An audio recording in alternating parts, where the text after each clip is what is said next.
ओम नमस्तस्मै गणेशाय वरं विद्याप्रदायिने यस्यागस्त्यते नाम विघ्नसागरशोषणे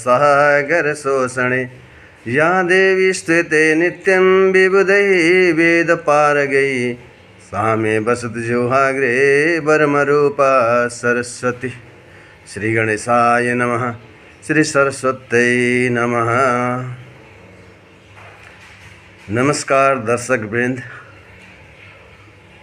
म ज्योतिष सम्बन्धी अत्यन्त उपयोगी सबैलाई थाहा नभएको हुनसक्छ यस्तो कुराको बारेमा म आज बताउन गइरहेको छु।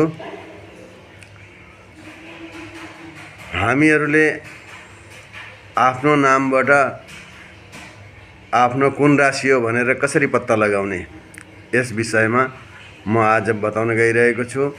हजुरहरूले ध्यान दिएर यदि यो भिडियो हेर्नुभयो भनेदेखि हजुरले आफ्नो नामबाट स्वयं आफ्नो राशि के हो भनेर पत्ता लगाउन सक्नुहुनेछ। हाम्रो सौर्यमण्डलमा 27 नक्षत्रहरू हुन्छन्, जसमा प्रत्येक नक्षत्रमा 4-4 अक्षर हुन्छन् र हाम्रा 12वटा राशिहरू हुँदछन्। एक राशिमा 9वटा अक्षर हुँदछन्। यसरी 9वटा अक्षरभित्र हाम्रो नाम पर्न गयो भनेदेखि हाम्रो त्यही राशि हुँदछ। जस्तै कि मेष राशिको बारेमा म बताउँदैछु।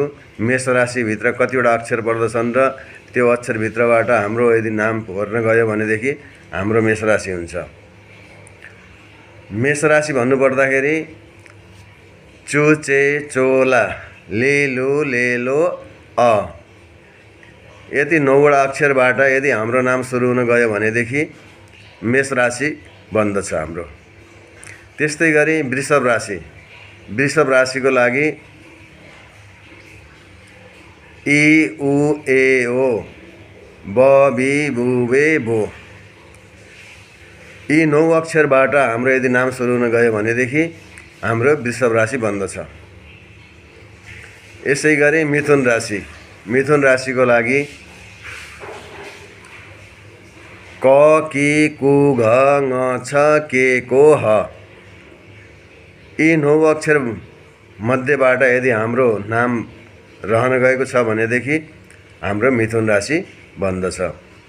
त्यसै गरी कर्क राशि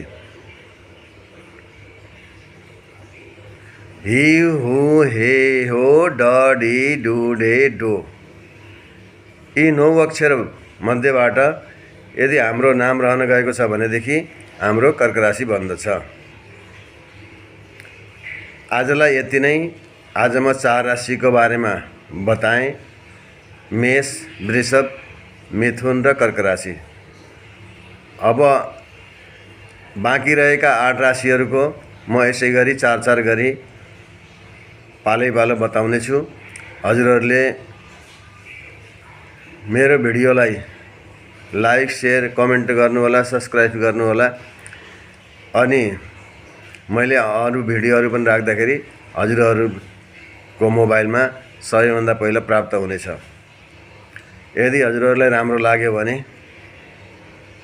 केही प्रतिक्रिया पनि दिनुहोला। हजुरहरू कहाँदेखि हेर्दै हुनुहुन्छ त्यो पनि बताउनुहोला। धन्यवाद। श्री राधेश्याम।